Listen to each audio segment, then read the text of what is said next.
lesikhathi ibandla liqala liqhubeka liphuma beshumayela umpostoli Paul bezinjalo ibandla liqala nje lishumayela baqala zabakhona izangoma efuna ukungena ngeback door njengoba sezikhona namanje. Ake ngifundeke lamazwi uqala before ngizongena endabeni yami. Lapha na uPaul encwadini yezenzo ukhuluma ibandla laseFesu eseMeleti. Meleti indawana nje encanyana ngaphansi lapha esephindele emuva. Ukhuluma lamazwi ku chapter 20 evesini lika 28.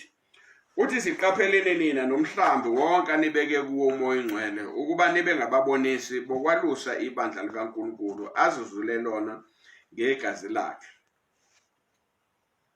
Mina ngiyazi ukuthi emva kokumuka kwami kuza kungena kini izimpisi ezihahayo zingahawukeli umhlambi. Naphakathi kwenu kuza kuvuka amadoda akhuluma okudukisayo ahunge abafundi ukubalandela. Lapha noJesu encwadini kaMateyu chapter 7.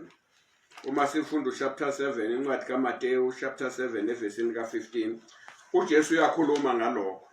Uthi xayana abaprofeti bamanga abeza kini bembethise okwezimvu kepha ngaphakathi bayizimpisi ezihahayo.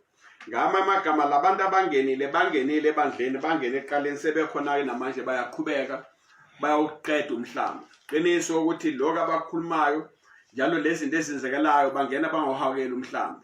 Badla bekhuluma izinto bebahunga ngemfundiso ezizwe babefuna imali. ONkulunkulu bayizisu zabo. Kunamazwi ke ngifuna ukukhulumela phezulu awo la encwadini yezenzo chapter 8 from verse 4. Ngizofunda just amazwi lapha nalapha kuba yinde kakhulu. Uma sifunda uverse 4 lapha sithola uPhilip ongomunye wamadoda akhethwa ibandla maselanda. Kwathiwa ku chapter 6 kwizenzo kwathi bathi abapostoli njalo kwabakhona ukukhonona phakathi kwabaJuda babekhuluma isiGreek nabaJuda abakhuluma isiHebheru. Bathi bona bayancishwa ezabelweni ezakhishwa lapho kukhishwa ukudla. Base bethi abapostoli ukhishwa kamadoda nomoya kaNkulunkulu nagcwele ukuhlakanipha ukuthi aseve ematafuleni. Bathi bona bazoqhubeka nenkonzo yezwi nokukhuleka. Lithi iBhayibheli akhethwa amadoda lapha abayisikhombisa. Omunye wabo wakhethwa kwaba uStefan owafake lapho eshumayela naye. Owesibili kwaba uPhilip owayedikoni naye kupho kwabantu abakhethwa lapho. Lithi kuPhilip wabe sephuma ehlela eSamaria egcwalisa ke izwi lenkosi elashiwo uma umoya ingcwele ehla.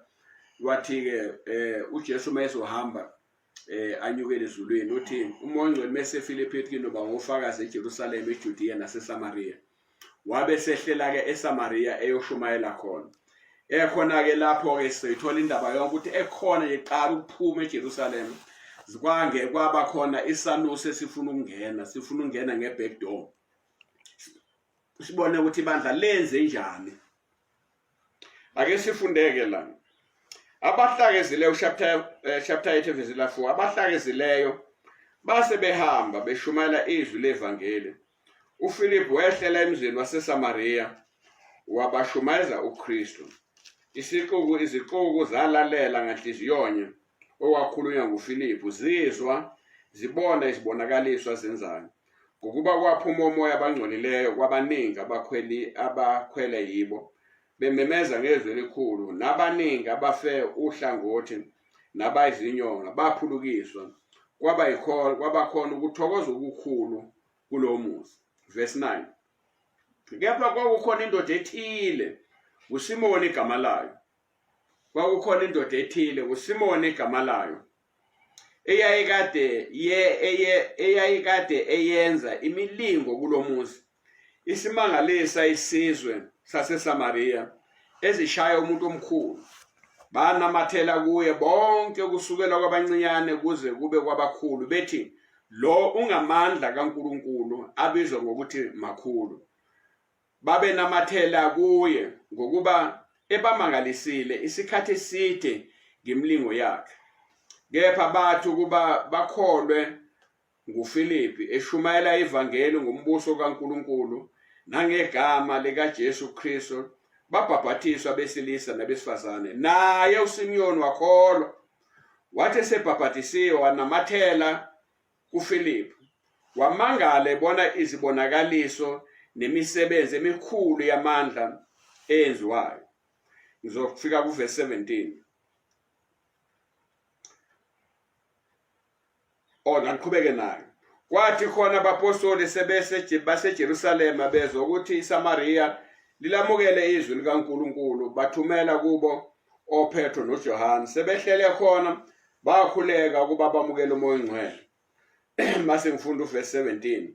Khona babeka izandla phezu kwabo base bamukela umoya ongcwele. Kepha uSimoni ebonile ukuthi ngokubekwa kwezandla zabapostoli uyaphiwa umoya, waletha imali kubo wathi, "Ngipheni nami lawo mandla ukuze ilona lo engibeka izandla phezu kwakhe amukele umoya ongcwele." Kepha uPetro wathi kuye, "Isiliva lakho malibhubhe kanye nawe, ngokuba uthi isipho sikaNkulunkulu nalifa kulelizwe, ngokuba inhliziyo yakho ayilungile phambi kaNkulunkulu. Ngakho phenduka kulobu bubi bakho, unxuse enkosini, ingabe ungathethelelwa yini isizindlo senhliziyo yakho." Siyabona-ke uma uqhuba nayo ithi wakhala wasethi kucela ukuthi uPetro amkhulekele ukuthi-ke aphiliswe. Sibona lapha ibandla liyaqala, uPhilip uyehla, lithi iBhayibheli wehle leSamariya. Mehle leSamariya, ngeke ngakhuluma kancane ukuthi iSamariya lalinjani. Kodwa sikwazi ukuthi uJesu ilanga wathi eqhamuka ngaseGalile akabenza into eyayenziwa ukuthi aphume eQijordani ehle bese yabuya engene ngapha ezama ugwema iSamariya. Lithi kodwa kwadingakala ukuthi adabule iSamariya, wathola umfazi lapho esemthonjeni ekhamanzi, wamshumayeza, kwaphenduka abantu abaningi wesifazane owayeshumayela lapho. Ngokwesibili uJesu uma esephuma esuka ethi uyadlula khona eSamariya, ethi ufuna ukudlula khona, bamnqabela ukuthi angene ngoba wathi uyadlula ke ezili uzohlala nabo. Lithi uPetro wasethi akehla umlilo, uJesu akabavumele behlisa umlilo ababhubhise bonke. uJesu wathi haya nazi Petro ukuthi umoya ninawo wani akuwona okubhubhisa. Ngoba uJesu wazi ukuthi emva kwesikhathi kofika isikhathi la kuba khona yokwehlela eSamariya kuba lalisenhlizweni yakhe. Ngoba phela iSamariya ingcebe labo kwakungabantwana bakaNkulunkulu bakwase kuyingcebe evange ngenxa yemfundiso eyafaka uJeroboam. Kodwa yayiseyona inzalo ka-Abraham, inzalo kaJakobe, inhliziyo kaNkulunkulu yayisekhona lapho. Lithi iBhayibheli wabe sehlela khona-ke uPhilip washumayela. Lithi wafike khona washumayela uKristu. Lithi wafika khona washumayela ivangeli, eshumayela uKristu. Akafikanga washumayela isonto, akafikanga washumayela ukuthi mkhulu kangakanani nokuthi yena uphuma kubapostoli bambeka izandla ngakho kusefile uzobashumayeza. Ngoba ukuthi ubeke ubani izandla nesikhundla sawo ukuthi singakanani akuyona into esisiza abantu ukuthi basizakale. Lithi wafika bashumayeza uKristu, bashumayeza ivangeli. Yini ivangeli? Ivangeli ukuthi uKristu wafa ngenxa yezono zethu, wabethela, wafa, wembela, wavuka, wabonakala kwabaningi. Ngakho kushila lokho ukuthi wathwala izono zethu emthini, ngakho asisenacala sikhulekile ngenxa yakhe. Lithi lobo bushumayela bentshumayelo buyamsindisa umuntu okholwa yilokho ukuthi uJesu wafa engenasono, wafa ngenxa yezono zethu. Lithi uPhilip wehla wafika washumayela lokho. Akafikanga-ke waveza imlingo wenza zonke izinto ukuthi abantu banamathele kuyena. Washumayela ivangeli, walifakazisa ngezimanga nezimangaliso. Lithi-ke kushumayeleni kwakhe uJesu walifakazela, nomoya ongcwele walifakazela izwi elishumayelayo. Babo bezwa izwi elishumayelayo, babona izibonakaliso nezenzo azenzayo. Ngoba uJesu uma ekhuluma encwadini kaMark 16 kuverse 16 wehla nayo, lithi lesibona sizobalandela abakholwa uye, abakholwa egameni lakhe, bawushumayela ivangeli, nesibonisa sizobalandela. Zabalandela izibonakaliso. Uma ufunda amavesi okugcina kuMark, lithi-ke baphuma beyoshumayela, inkosi igcizelela noma igcwalisa izwi layo ngezimanga nezimangaliso.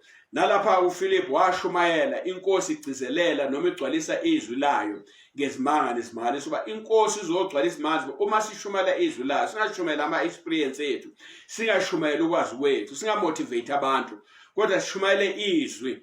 uJesu uyakwazi ukuligcizelela izwi lakhe ngezimanga nezimangaliso. Bathi-ke kwakukhona nenye indoda, lithi baphenduka abantu, lithi-ke kwakhona neyindoda eyayisimanga sabantu abaningi khona eSamaria ngoba yayenza izimanga nezimangalisa. Kuthiwa le ndoda yayiyisanusi, igama layo kwakuSimoni. Lithi-ke yayisiwubambile umuzi, bamba abancane bambe nabadala, bekholelwa yiyona, bethi ingamandla kaNkulunkulu. Abantu-ke bayayithanda besenhlizweni yabo indaba yokubona izimanga nezimangaliso. Ufuna sazi ukuthi umuntu wadala umfasi kaNkulunkulu noma ngasishona deep kangakanani ebumnyameni, kodwa inhliziyo yakhe iyalangazelela ukubona amandla kaNkulunkulu. Nalabo abantu-ke bayalutheka njengoba namhlanje abantu basalutheka uma bebona izimanga nezimangalisa, babheke ukuthi zivela ngegama likabani, senziwa ngamandla kabani, bavele balutheke baye khona. Nalona bantu wayebambile umuzi waseSamaria usesandleni sakhe enza izimanga nezimangaliso. Uma ebona uFilipi eshumayela, abantu besuka kuye bethutheleka beya kuFilipi, uFilipi eshumayela, abantu bephenduka, bakwenzeka izimanga nezimangaliso, lithi waphenduka naye. Ekukholweni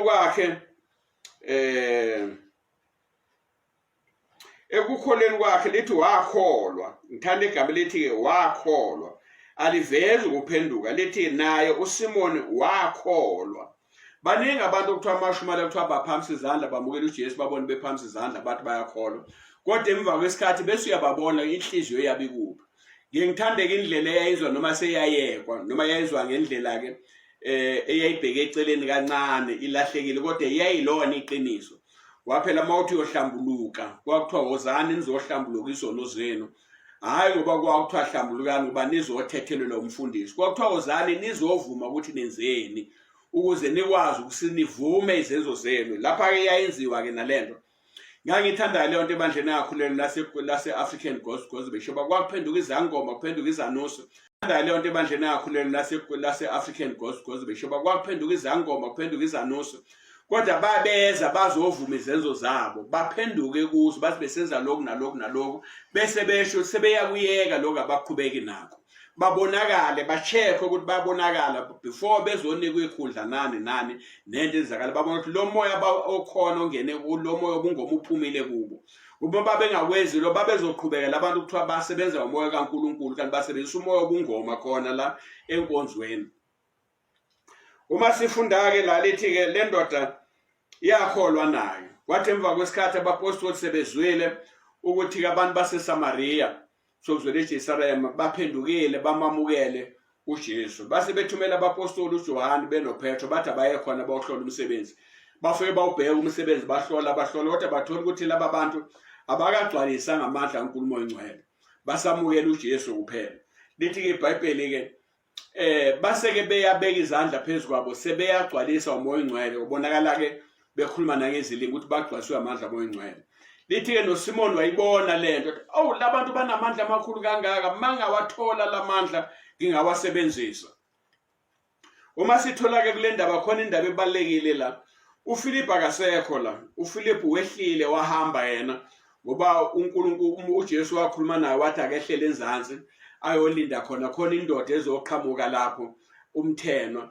Kwangasho ukuthi umthenwa nje awohlala lapho khona indoda ezodlula, wayengasekho eselapho. Asazi-ke lapho phela makhuluma ngalezi zinto kuye bengathi mawufunda iBhayibheli ukuthi kwenzeke namhlanje kwenzeka kusasa kwenzakala. uFilipi wahlala nale ndoda yaqhubeka yakhonza. Asazi ukuthi uFilipi wayibeke kusiphi isikhundla le ndoda, ngoba ngiyakholwa ukuthi yanamathela kuyena. Ngiyabona ukuthi yanamathela kuyena, yafuna ukusondela, yafuna ukuthola neposition nani. Umoya oyingcwele wabonga ukuthi no, kukhona into ezokwenzeka, izogcina lo moya ngoba uphumile kuyo, izoqhubeka iwufake lo moya, izithola isikhundla. Bese ngoba yona indaba yayo kwakungeyona enkulu kakhulu ukuthi isindiswe. Lithi yabona izimanga nezimangaliso zenziwa ubani? uFilipi. Yasiyakholwa. Yaphinde yabona futhi uma laba bebeka izandla, yabona bekwenzeka izimangaliso. Kusho ukuthi injongo yayo kwakufuna ukwenza izimangaliso, iphinde ibambe wonke umuzi waseSamaria ngamandla obungoma. Lithi-ke yazama ukwenza lokho, yafuna ukuthenga.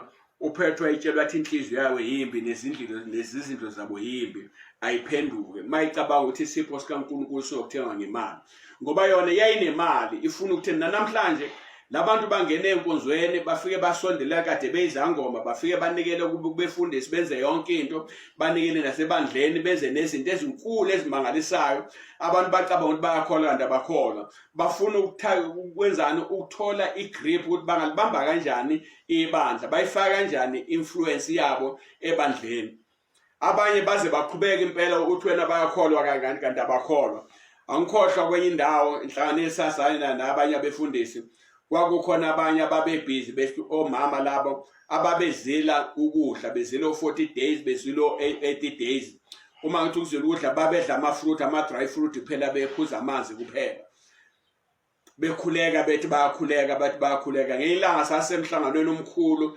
sihlangene khona enkonzweni bekhona-ke naye nabo bekhona kwakukhuleka wasithandaza kwaworshipha kuthe mase worshipha ngangakabi kumfundisi ngangiseyilunga nje lebandla ngilapha enzansi nami ngimile umhlangano kwama-Easter thema sekuthule kwaseke kukhulunywa ngezilimi zakhuluma izilimi kwakhulunywa kwasekuyatolikwa-ke lathula-ke ebandleni engakhonza kwahlala amadoda lapha emsamo wathula wonke umsamo abefundisi kwathula wathinya wakhuluma kwasala umama oyedwa owaqhubeka-ke yena ekhuluma ngezilimi wakhuluma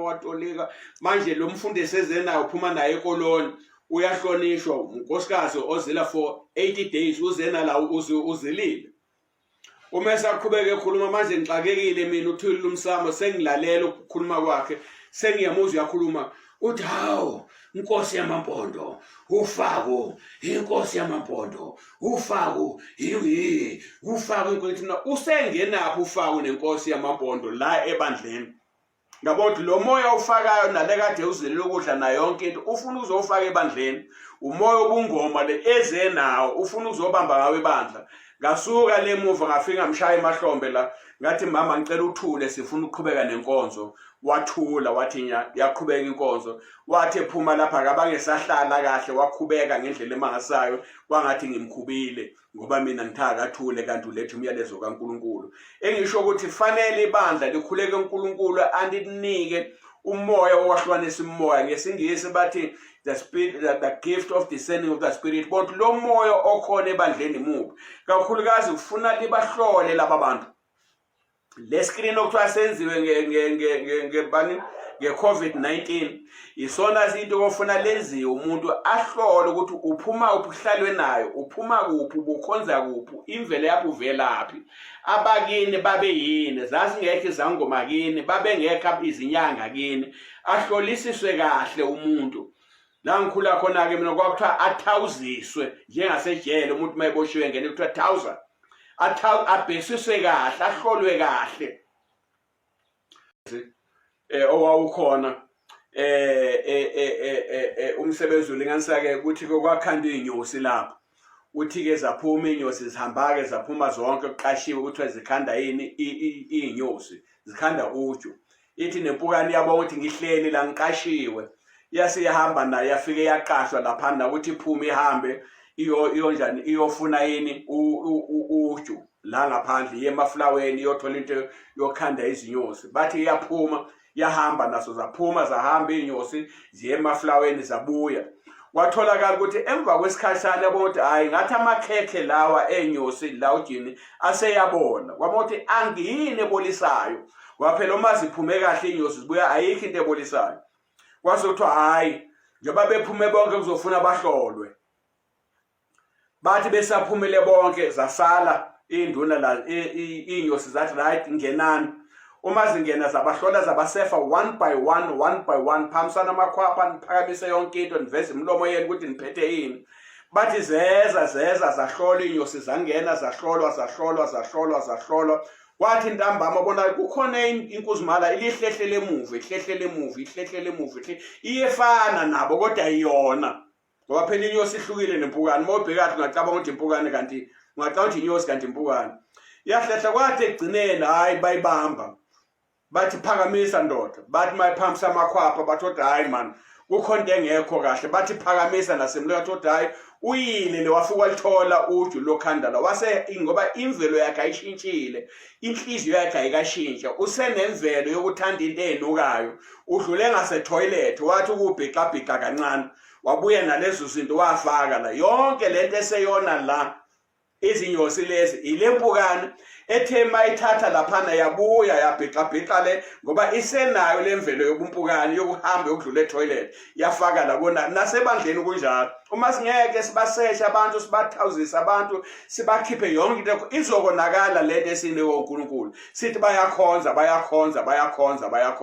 ufuna sibabheke ngamagama iyasiza leyo nto ukuthi babhekwe abantu kuba izange ibanjwe le kwakhutya yayizogcina ivaliwe lo factory ngoba kuthiwa le affect ekhipha lo liyaluju lonakele alisekho ujo lu right ivale lo fem namhlanje sizogcina sesingakuba sokuthiwa sesiyefanana nathi sesizangoma bakhona abangayingeni lemkhuba khona abantu abangene ngemuva bathena amandla ebandla uthola ukuthi kwathola ukuthi uma bethatha uju besebenzisa as an antibiotic lungasebenzi ngoba phela lasenziswa uju uma umuntu enesilonda kwakuvulwa isilonda lufakwe phakathi avalelwe bese ke lo muntu uyaphola mawuthola ukuthi akusenzeki lo bese uthiwa alisenamandla uju kanti lunamandla yileya mpukane engenile yafaka into zalo nala ibandla liphela amandla bakukhona abantu abagqokiswe kwezimvu kanti bayizimpisi beza nento bayabhula la esontweni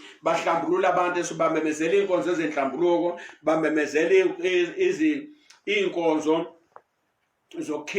zokhipha amabhadi nazo zonke izinto zonke lezi zinto bazenza egameni lenkosi ngakho ke lapho Petro bamo babe nomoya kaNkulunkulu bathi no ngeke lithi ke waphenduka lo babe noma ngasaqhubeka siyakholwa ukuthi waphenduka bamkhulela waphenduka wase yaqhubeka yakhonza esibonga ukuthi uPhilip lapha akabangesabuyela lapha lithi iBhayibheli wathi umesuka le esanda baba sumtheni umoya kaNkulunkulu wamthatha wamtransport wambeka le eKesariya wahlala lapho asazi bawabuyela lapho iyayizophinda mhlambe le isangoma sibuyele khona lapho sifike singene futhi ngakuye waphela uPhilip uyabona ukuthi kwakuyindoda eyayinomoya kaNkulunkulu indoda eyayinomoya wokwalusa ibandla noma umvangeli ingazinaki kakhulu izinto kuba kwafanele imbambe kwayona zisasuka amadala ngakho kubalekile ukuthi noma sishumayela senzane simnxoso uNkulunkulu avusa abantu abazokwazi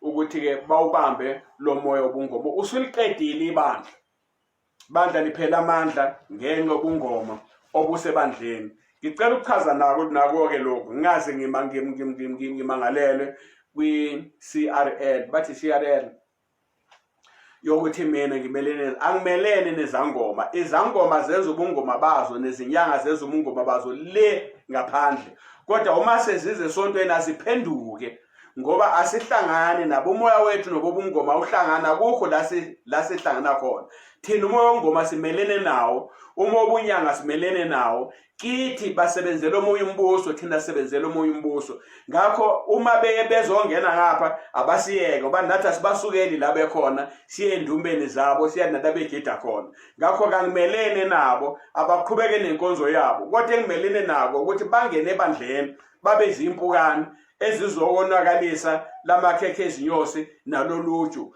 elukhona oliphilisayo inkosi yomsayimbusise ngizoqhubeka next week ngibone futhi ukuthi uma esuka ibandla liqhubeka liya phambili awuzange ugcine lo moya obungoma wawuqala njalo zibakhona izangoma efuna ukungena ngeback door ebandleni kodwa ibandla lalihlakaniphile ngendlela emangalisayo libheka ukuthi abantu abangenayo bangena ngendlela efaneleyo na baziyekile zonke izinto zamandla obumnyama hayi bazongena la bazobamba ibandla ngamandla obumnyama inkosi yomsimbusise angikhuleke babothandekayo ngisondela kuwena egameni kaJesu ngiyakhuleka siza ibandla lakho siza incebo zakho sashumayela bakhona abantu abasilandela ngemuva esithi baphendukile kanti abaphendukile bazofaka umoya obungoma baphethe ibandla lakho ngobungoma abanye sebekhona phakathi kwethu kuthiwa befundisi bagqoke njengezimvu kanti bayizimpisi bazohalela njengayo le ndoda eyangena iphethe imali nemali eningi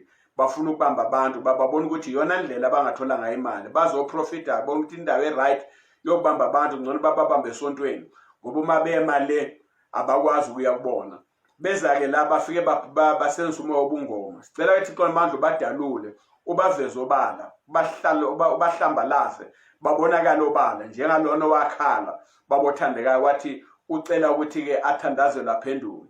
Sithi babothandekayo siyakhuleka ukuthi baphenduke nalaba benza lokhu okubi babothandekayo. Wena ngoba usenomusa ukuthi uma bephenduka uyabuya bathethelela. Musa wakho mkhulu kakhulu. Siza-ke nebandla lakho livule amehlo liqaphelise egameni lenkosi uJesu Kristu. Busise inceku zakho. Selanga-ke namhlanje lokukhuleka siyakhuleka endaweni zonke, sihlangene nabo bonke endaweni zonke ekhulekayo. Sikhulekele isizwe sonke, sikhulekele umhlaba wonke ukuthi babusizakale egameni lenkosi uJesu Kristu waseNazaretha. Amen.